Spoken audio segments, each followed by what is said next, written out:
Memphis Success, episode 24 with Summer Owens of the So What Foundation. I said sometimes when the door closes, we realize is that the window was always open and just waiting on us to fly out. Want to be successful in business? Listen to Memphis Success, the voice of Memphis entrepreneurs.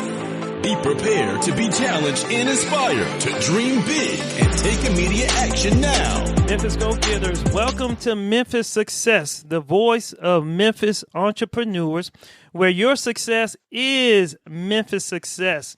Hello, I'm your host, Darnell Reed, and I interview local entrepreneurs right here in the Mid-South to inspire and challenge you to pursue your dream. And today, I'm so excited to have Miss Summer Owens on the show. Now, let me just give you a little background. Summer is the founder and executive director of the So What Foundation and the founder and president of the So What LLC, which encourages and teaches people to live no excuse lives by embracing the Serenity Prayer, accepting what they can't change, but changing everything they can to live their best lives. She is the author of Life After Birth, a memoir of survival and success as a teenage mother, a book where she shares the very intimate details of her life to discourage teen pregnancy, yet encourage teen mothers and everyone who faces life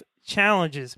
Now, she has delivered hundreds of motivational speeches and training in schools, in churches, and other organizations across the country, inspiring and educating girls and women and audiences of all type to eliminate excuses and live life to their greatest potential.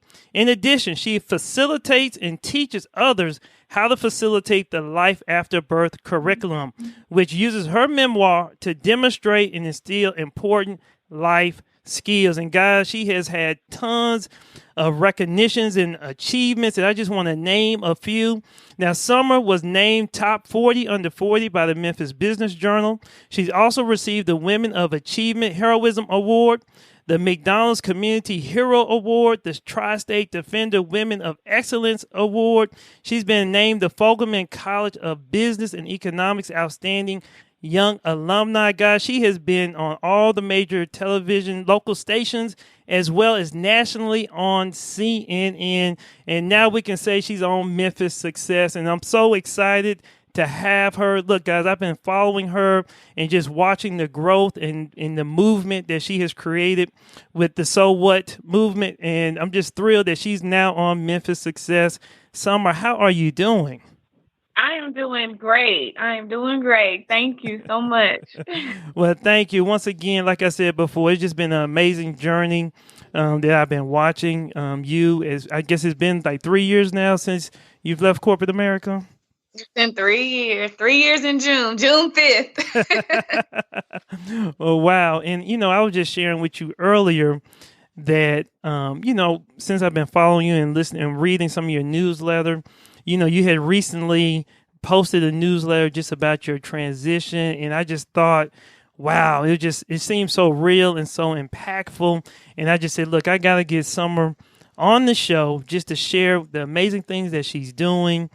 As well as just touching a little bit upon her experience since she's left corporate America. But what I'd like to do first, Summer, is I start off all of the interviews. Now, I know you're from Jackson, Tennessee, but you've been in Memphis for a while now. And the first question I normally like to ask our guests is, what's the first thing that just comes to your mind when you think about Memphis and entrepreneurship?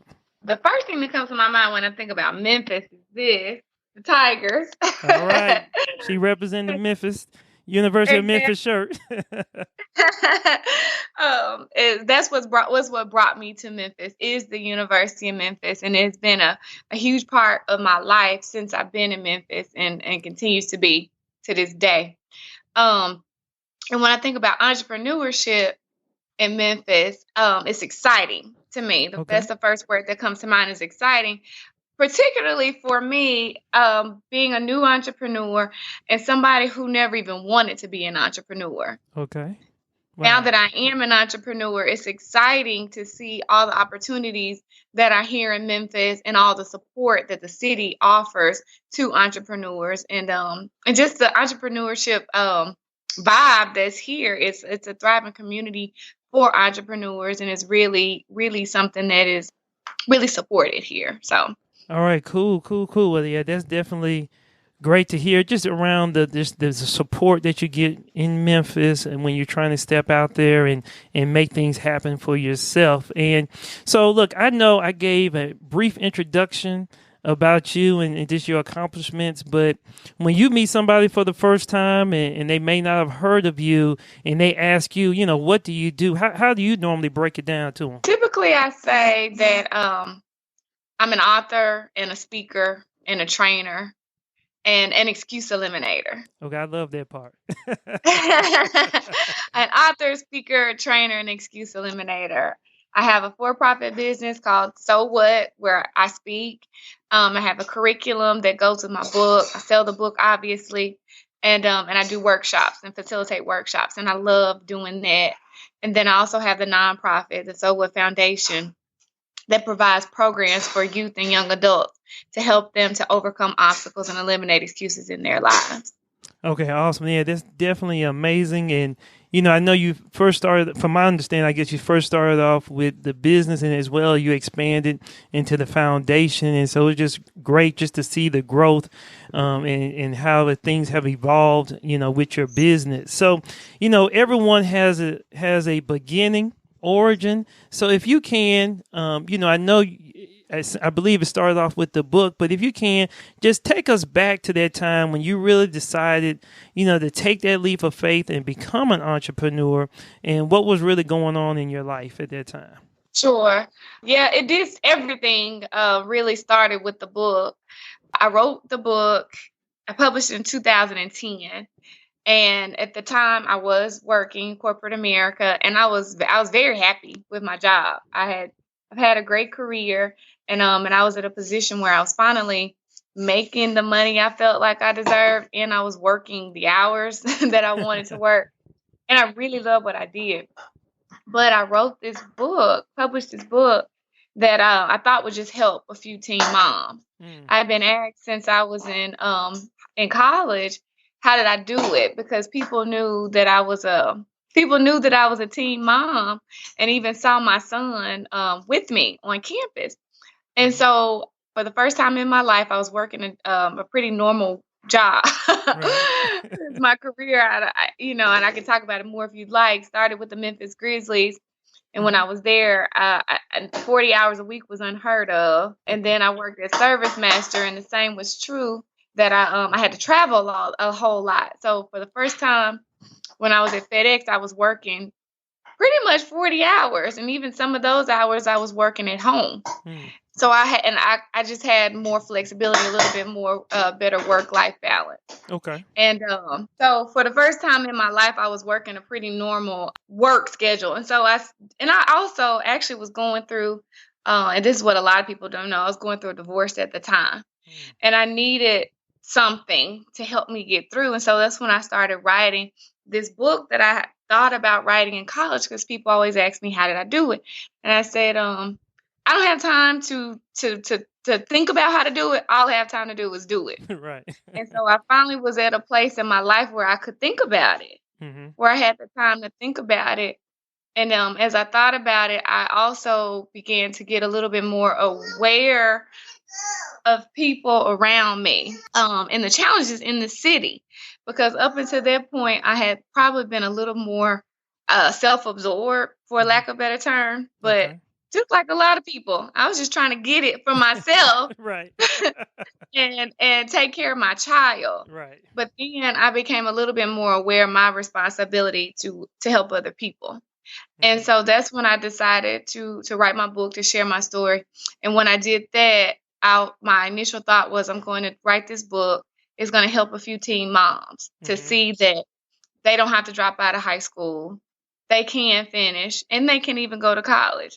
They don't have to, achieve necessarily on the level that I did or do exactly what I did. But at the very least, they could graduate from high school. At the very least, they could go to and complete college. Right. And so I wrote the book, and so many other people started reading it that were not teen moms, not the intended audience. Uh-huh. Teen moms read it too, but so many other people did and told me this is a book for anybody who has any obstacle or any excuse that's holding them back. And Right. that's I what think it's definitely an inspiration. Definitely something inspiring. So yeah, more than just teen mothers, can definitely learn, from it. And just for me, just to jump in for a hot second, I apologize, but I just gotta say, I'm amazed at the transparency. Really at that transparency. And I believe that's the part that really just blows everybody's mind and allows people to want to connect and be with you, just to be open and honest and transparent, because, all these people probably going through the same thing. But the only difference is that you were willing to step out there and share your story to help inspire other people. So I just want to applaud you on that transparency. I didn't mean to interrupt you, but go ahead. No, I appreciate that, and I've gotten that a lot, and it means a lot to me. And what you saying that when I wrote the book, that's what people ask me all the time. How did I feel? And to be quite honest, because you just said it, I'm transparent, so I'm just real. I think there's no other way to be if you're really trying to help people. Right. I said I felt like I was standing on the stage naked. Mm. I wrote the book and I had just totally put myself out there, and it was like, here it is. do you like it? And I was like, okay. When people were accepting of the book, then I said, you know what?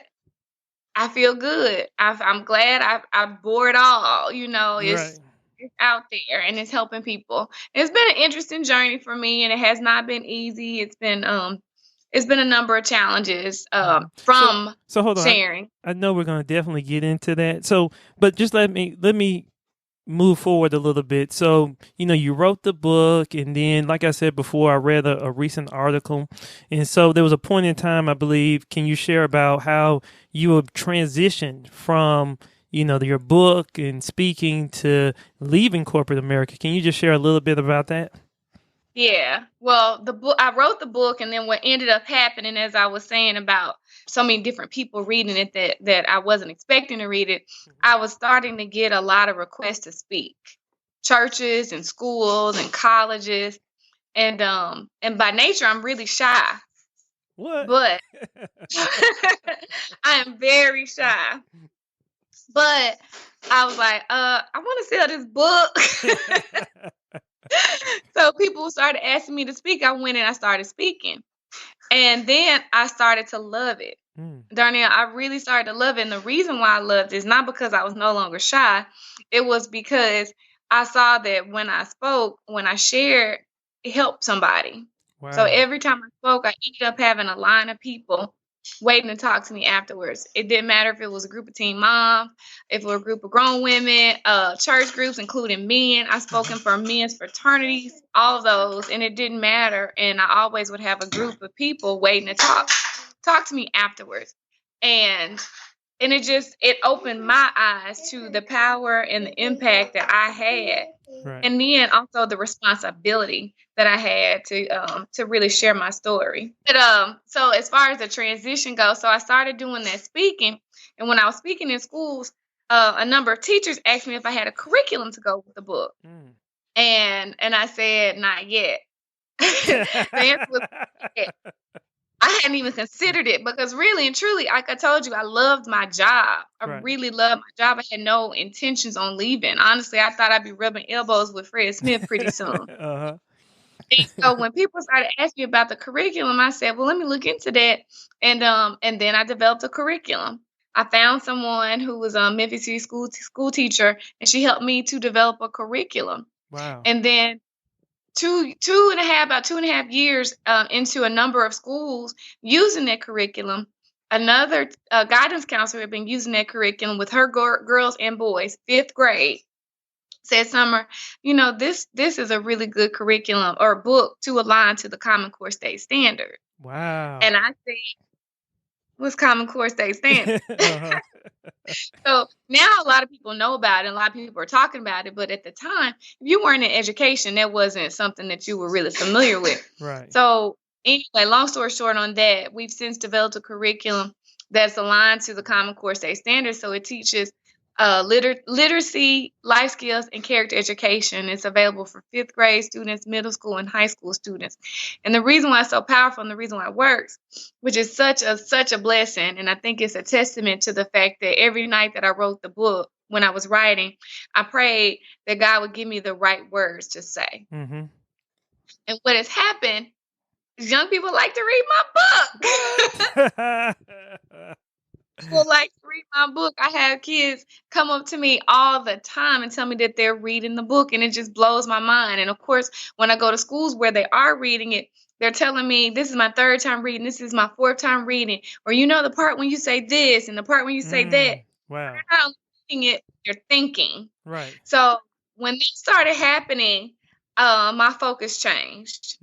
My whole focus in life changed. I had this great job in corporate, and I was really happy with what I was doing, had some great projects, but I would be at work and all I could think about was how could I hurry up and get my work done so that I could do my work. Right. So hold on. Let me just jump in there. I mean, wow, Summer, that's definitely an amazing story that you're sharing right there. And I just want to say, Memphis Go Getters, I just really believe when you start thinking about how you can serve other people and not being worried about yourself and start serving other people. Because I believe that's just a testament of Summer stepping out there, sharing everything to the world and understanding that it can have an impact to someone else's life, and then seeing that book transform into a curriculum and then now part of the Common Core Standard. Wow. That's an amazing God right there. So I just had to just applaud you and just congratulate you, on that success right there. So I think you were going to mention something about corporate America. I think I was just saying that when I was at work, I was had these great projects and I couldn't focus on them. I mean, I did them, but I was just doing them to get them out the way. Because I wanted to get to my work because I felt like there were so many more kids to save and people to help. Right. And at the time, I was a single mom, which I always have been a single mom, but I was having a lot of challenges with my son, and I realized that so many parents like me needed help. And this was my way of being able to help, was to be able to reach out and try to impact the lives of their kids and make their kids read and think and set themselves up for more successful futures. And so, like you and I talked about before, when the buyout offer came, I said, okay, God, I knew it. Gonna get this money. I knew I was going to leave. I had already felt in my spirit that I had to leave because I felt one reason I could connect so well with the young people that I was trying to help was I still looked relatively young. Mm-hmm. Like overall, everybody thought I was way younger than I was, and they couldn't believe that I had a child the age that I did. And so I said, okay, so I need to use this while I have it. They see me like the auntie instead of the mama. And so I said, okay, I know I need to leave corporate soon so I can really devote my time fully to this and grow this to its full potential while I really can use this. And then when they mentioned the buyout. And like you said, I got the impression that anybody who wanted to take it would get it. Right. And I think the minimum number of years was 6 years. I think it was 6 or maybe it was 5. I can't remember now, but I was just past it by a year. And I said, typically with buyouts, the threshold is like, 10 years or something like that. And I was like, oh, wow, it's a low number. It's like 5 years. I said, this is a sign. Right. I'm supposed to be taking this. And so I signed up to take it. And we both know I didn't get it, right.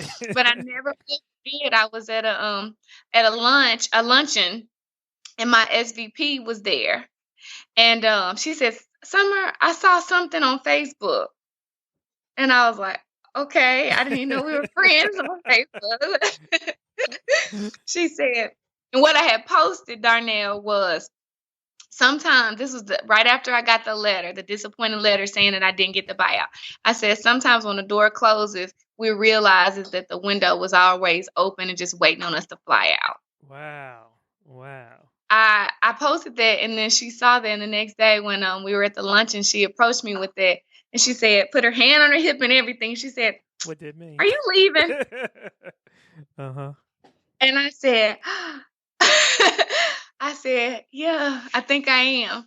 And so when I told her that, I hadn't told my manager, hadn't told my director, I hadn't told my VP. But once I answered her question, my SVP, I was like, all right, well, I'm up out of here. I just got to tell them now.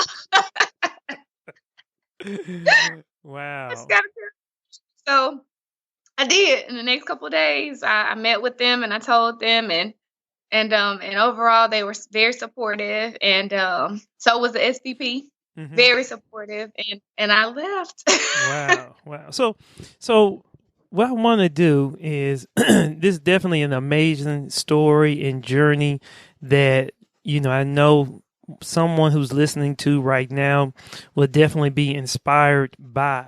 So just to kind of move forward, Summer, I know you now once again been an entrepreneur for 3 years since you left corporate America. And like I mentioned earlier in the beginning of the show, I had read one of your newsletters just talked about some of the things that you have learned.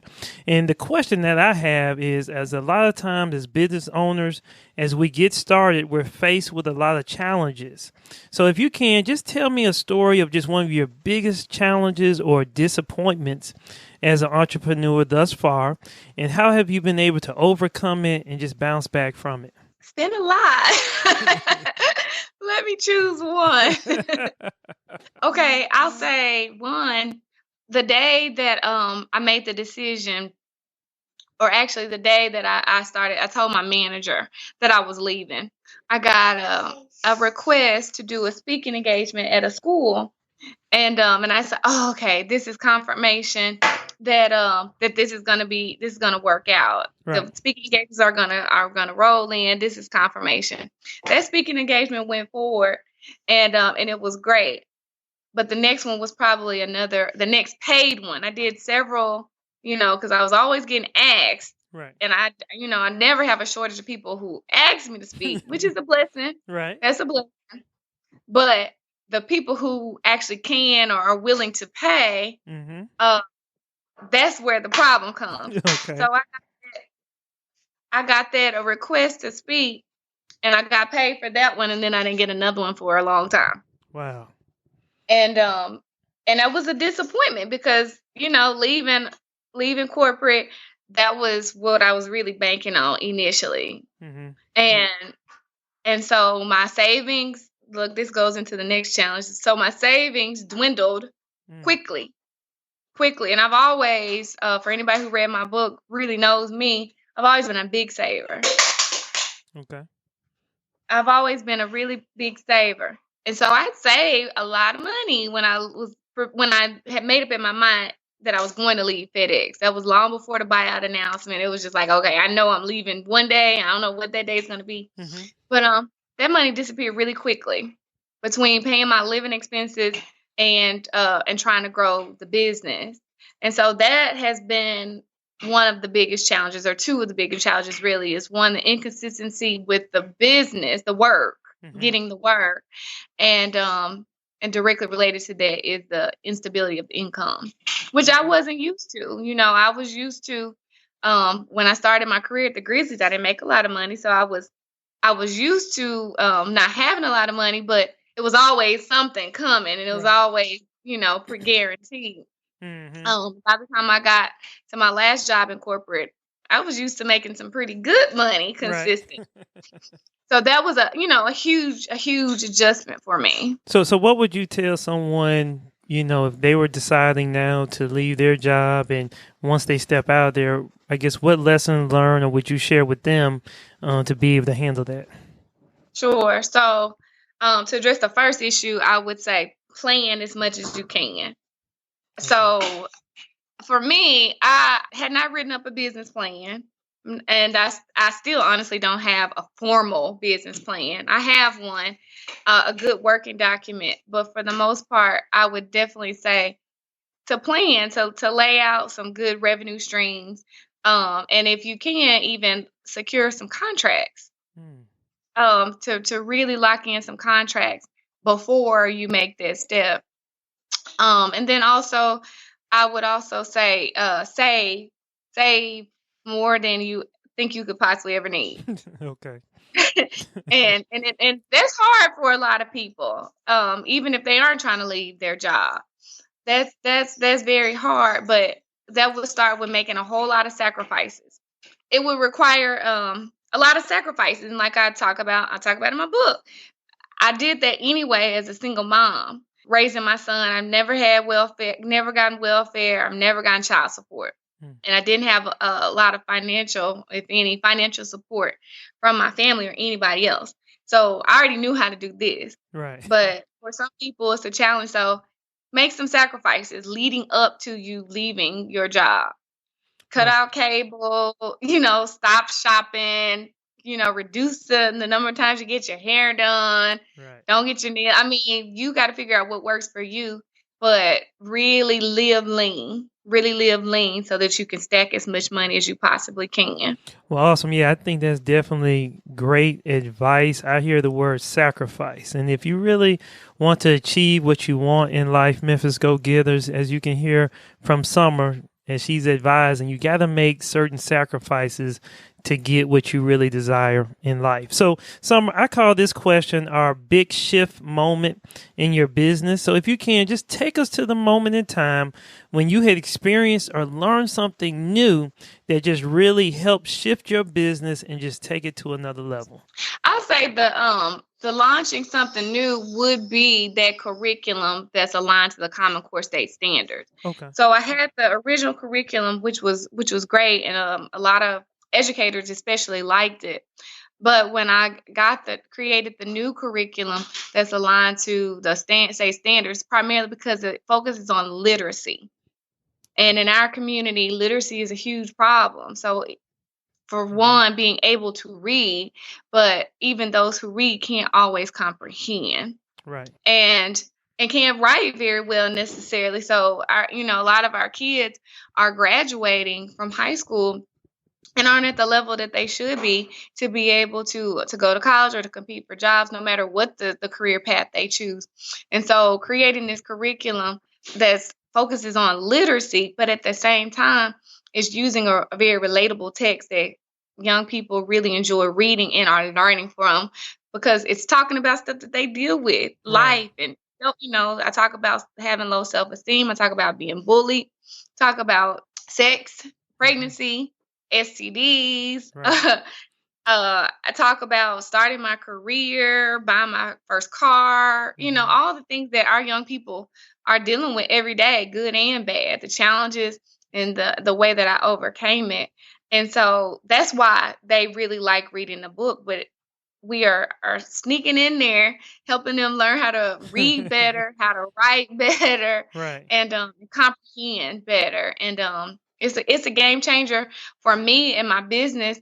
But most importantly, it's a game changer for anybody who's using this curriculum, because every educator who's using it, mostly schools are using it right now. Community centers are using it too. Mm-hmm. And several churches are using it. So it's a game changer for them too, because a lot of people care about our kids, right, and want to help them deal with the things that they're dealing with. But sometimes they don't know how. They don't know how to address these topics. Even have those conversations, right? Or have these conversations, because they're tough conversations. They really are.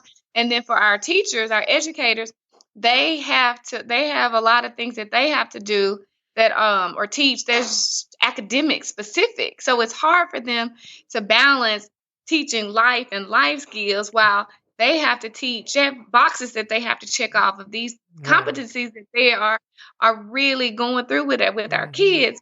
But if they can do both at the same time, then it's a win-win-win-win, because everybody wins. Yeah, definitely. No, I totally agree. I mean, like you just mentioned right there, a lot of times, teachers, they have to get them competent on that particular subject. But, these kids are dealing with real life situations. They know teenagers are getting pregnant. They know about STDs.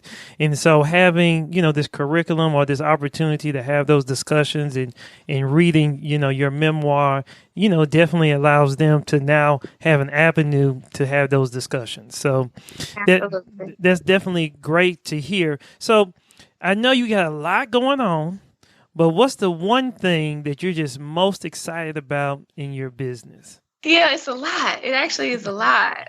And I'll go back. First thing is the curriculum as the game changer. That I'll say that would be one thing, because now I also have it in several different versions. What? Okay. So it's always been available for 5th grade, middle school, and high school. But now there's also a teen parenting version that's specific for teen parents. There's a version for single parents that are adults. Okay. As well. And I'm working on a couple other versions too right now. Because I know you from the marketing world, so I guess that's brand extension or yeah, or new product lines. Product line, exactly. Hey, oh yeah. But But that's definitely a good point. I mean, definitely a takeaway for me is, you went down one path and you created kind of that foundation, but you were able to now break that foundation up into several other, products. So, that's definitely a great takeaway. Memphis Go-Getters, hopefully you just soak that game up right there from Summer. So, yeah. I'll say one other thing, Darnell, real quick, that's very exciting for me. It has all come together, and really and truly, I said this early on, to have that business plan, and I still believe that that's the way to go, is to create a good plan. Mm-hmm. But also my faith has really led me in all of this, because so many things have happened that weren't even my ideas. Not that I stole them, but people gave them to me. Right. And I've run with them. And then other opportunities have come about, and one being my class at the University of Memphis. So as I mentioned before, University of Memphis has been a big part of my life. That's why I'm here in Memphis, and they've been really good and supportive to me while I was a young parent and college student and student leader. But the dean of the business school reached out to me. Wow. About a year and a half ago, because he knew my story after I got the Fogelman Outstanding Young Alumni Award. He knew my story, and he said he felt like our students were graduating and they were academically prepared, but a lot of times they were not prepared with some basic life skills. And he reached out to me to create a course. And about a year later, and took a lot of work for the approvals. I learned a lot in that process too. I had no idea what it took to create a college course and all the processes and approvals behind it. But a year later, I had my own class. Wow. At the University of Memphis. It's Management 4114's Life Skills, Personal Development, and Change Management. Well, I think you need to add something Professor Owens now, right? I am a professor. And the interesting thing is I've actually been a professor. For the last 3 years prior to me having this new class, I did teach marketing. Oh, okay. I taught principles of marketing for the University of Memphis. And then I created this class, and I crossed my fingers and hoped and prayed that students would sign up for it. And I ended up having a great class last semester as a pilot. Students loved it. Most of them told me or wrote in their evaluation, their anonymous evaluations, it was the best class that they ever had. And it really prepared them for life after college and during college. And so it went so well that now we have the class coming this fall, as well as already on the schedule for the spring. Okay, that's awesome. That's awesome news right there. And, I really believe in, when you just step out there, God may not show you the whole plan, but you first got to make that first step, and then he starts to reveal things, and people will start to come into your life to really help you along the journey. And it definitely seems that, just imagine, just from that book, all these opportunities and doors, curriculums and classes. So it's just an amazing story. And that's why I believe you're definitely a Memphis success. So let me ask you this. This is what I call our lightning round of questions. And you can definitely answer these as short or as long as you like. So let's go ahead and jump right into it. Now, was there anything holding you back from being an entrepreneur? Fear. Fear. Yeah, fear was something that was holding me back. Fear of not getting that regular paycheck. Right. That's probably what holds a lot of people back. But like I said, the way that I deal with fear, because that's not the only area of my life that I've been afraid. We all are afraid in different areas. But the way that I deal with fear is I educate myself and I prepare myself. Okay. And that's what I did in this case. And that's why I was able to go forward. Cool. Now, what is the best advice you've ever received? Probably the best advice is kind of that closing statement that you just gave is that, and I believe this to be true, people, when you take that step, that opportunities will come and people will come forward. And that has been true in my life. But also, as far as answering the question of best advice, recognize that a lot of people are going to hurt you. A lot of people are going to disappoint you. A lot of people are going to let you down. A lot of people are going to straight up turn their back on you. And just be prepared for that. And the people who are supposed to be in your life will be there. And the people who are not will fade away. Wow. That's a hard one. You look, and I'm saying it, and I'm not crying, but I've cried behind that one. because it's been a lot of hurt, in this journey, and a lot of disappointment. So let me ask you this, so we can go there. I guess, how have you been able to deal with it? The way that I've been able to deal with it, and I give God a lot of that credit too, is balancing it out by understanding when there are people who won't be there, who will let you down, who will disappoint you. First of all, recognizing that it's a reason why they aren't. That reason could be they have their own personal challenges, their own personal issues. It could be they're jealous. It could be a number of different things, but take the onus off of yourself of their reason for not supporting you. Try hard, whether it's true or not, try hard not to take it personally. Say it's on them. Okay. That's on them. And then the other side, which is an even stronger driving force for me to deal with that is to really, really, really embrace those people who are embracing you. Because sometimes we get so hung up on who isn't there, who isn't helping, who isn't supporting, that we don't acknowledge or fully appreciate those people who are there. Wow, the people who are right there. More worried about the folks not there. Yep. See, and then it's just true because, depending on who the person is, what the relationship is. But I've had complete strangers send me the sweetest messages and the most encouragement that has really kept me going. Complete strangers, people who I didn't even know had read the book, or people who I didn't know heard me speak or had heard my story, just random people. And then, complete strangers have become my best friends. Some of my best friends have become my best friends, and saying the most supportive things in the most supporting ways, and just been there. And that helps to balance out when people aren't. Okay. Well, thank you for definitely sharing that. I think that's very impactful for us to always keep in mind, especially, I truly believe where you're saying a lot of times we lose focus on the people who've been there supporting us and more concerned about the folks who are not there. And we just need to shift our focus and appreciate those people who, still in our corner, and supporting us along the journey. And so let me just move forward. Let me ask you this. Is there anything that you read, watch, or listen to that just keeps you inspired? They always say, who inspires the inspirer? Right. One, I had to look, because again, full disclosure, I wrote a book and I'm writing another book. Okay. I have 2 college degrees. I read a whole lot then, but I'm not really a big reader. Okay. So but I am reading a lot of books. I still do read a lot of books because I force myself to read because I understand the power of what's in books. So I just had to say that for that the other people who are listening who may not be big readers either, is that I push myself to do it because I know what's necessary. I know that there's great material in these books. Now, some books are easier to read than others, but there are a lot.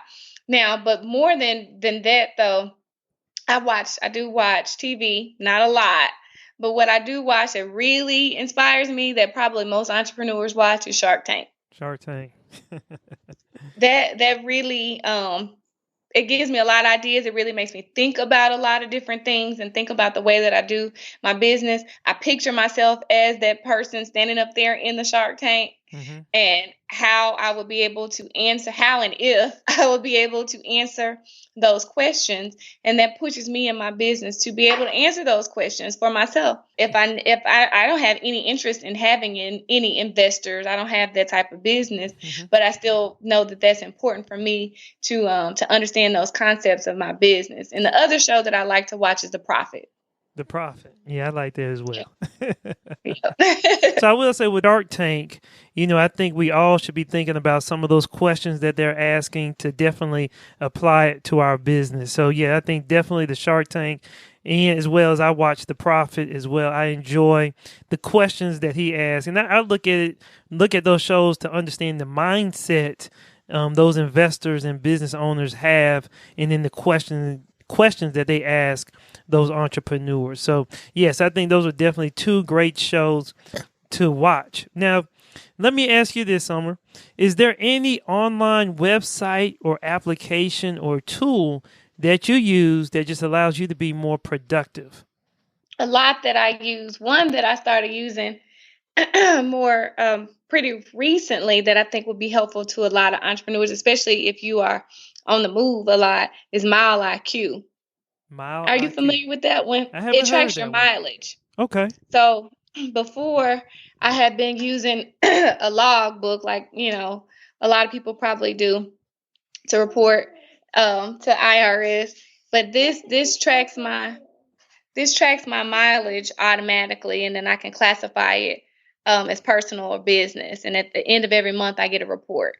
And so that makes me more productive because my accountant was probably mad at me because I just didn't do a good job of keeping up with that like I should to, because it's tedious and it's very Right. manual. And anything I can do to make take that out of the manual operations away, then that's helpful. That's one that I use. But then I also use a whole lot of marketing tools that really help. One of my assets, I think, was when I was working at the Grizzlies. My job at the Memphis Grizzlies, my job was marketing promotions, and for the most part, I had a $0 budget. What? So you had to be creative, huh? Yeah. So we had other people who had, our media planner, she had a lot of money, and digital people had money. But for me, I was forced to be a little bit more creative. And so that has gone a long way for me and my business. And so and now it's even easier though. Things are a lot easier than they Okay. were back in 2001 when I was at the Grizzlies trying to be creative. So I use a whole lot of social media tools. Social media has been my number one social media has been my number one tool to get where I needed to be and to really get the word out about my business from a marketing and PR standpoint.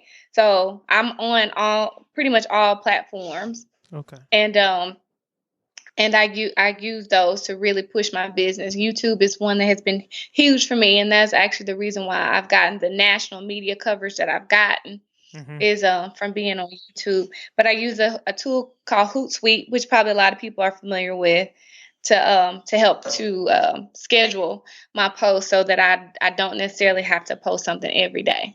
All right. Well, Memphis Go Getters, visit memphissuccess.com and search for Summer Owens, and we will have the show notes highlighting a lot of the tools information that she has shared during this show. Now, Summer, I had just a few more questions, and I call this my tougher question. So if you had $100 to spend to be a successful entrepreneur, and just say you were starting over again, how would you invest this money? Now, there's 4 areas that you can invest this money, and this money really represents time, okay? So 1 area is in leadership, 2 is in hustle, 3 is in education, and 4 is in networking. So once again, $100, how would you spend that money? You know, just thinking of if you were starting over as an entrepreneur, and maybe someone's listening now and they're just trying to understand where do they need to focus their time. So did you say $100? Yes. Like 100? Well, $100 just represents time, just time. Okay. And so just trying to understand, how should a new entrepreneur invest their time? Should they, how would you spend it on leadership, hustle, education, or networking? Yeah, okay, and I can't split it up, huh? I gotta choose one. No, you can split it up. How would you invest it? How would you split the money up? Between those. Okay, so definitely networking. Okay, how much I would you put definitely there? say networking. Maybe 50, half of it would be networking, because the reason why I've been able to be successful is because I put in some hard work, that hustle. But I did that hustle on the front end long before even I became an entrepreneur. But I've been able to be even more successful because of my network. Because I have a great network. I'm continuously investing and growing my network, because who you know can propel whatever you have to a great extent, much further even than what you know, or any education that you have, even beyond your leadership experience and even beyond your hustle. Just kind of knowing the right people can really propel your business. So I say 50% would be network. Then I maybe say another 25 is education. Because for me, at least, the business that I'm in is not related to what I went to school for, or the work that I've done. Now, the work that I've done, because my whole career has been in marketing. My education is in marketing. And I also have an MBA. Well, I'm in the speaking field now. So I don't know. When I went into this, I didn't know anything about it. Nothing about it. And so now I have been spending time and money on educating myself on this field, this industry, because it's a whole different animal, and it's a whole lot to learn. But so I would definitely invest that time in the remaining 25 would definitely be in the hustle. In that, I remember somebody said, you find a job you love, you'll never work a day in your life. Right. And I just don't believe that's true, because I truly, truly love what I do. And I work all the time. I went to bed at 2:00 this morning. I got up at 7 with a whole bunch on my mind, and I work. Now, the only difference is I enjoy what I'm doing, but I'm working. I'm working my butt off. I'm working my butt off. So I work. I had finally gotten to corporate where I told you I had a normal work week, maybe 40 hours. Right. Well, now I work all the time, and people laugh at me, but I work all the time, but I love what I work. And I also classify, sometimes when I go out, that's still working, because I'm still building my network and I'm keeping my brand and my face out there. So work is however you define it, as long as it's something that's moving your business forward. Wow, I think that's very insightful and just great nuggets of information and wisdom right there that you are sharing with us. So I appreciate your time. I just have one last question to ask you.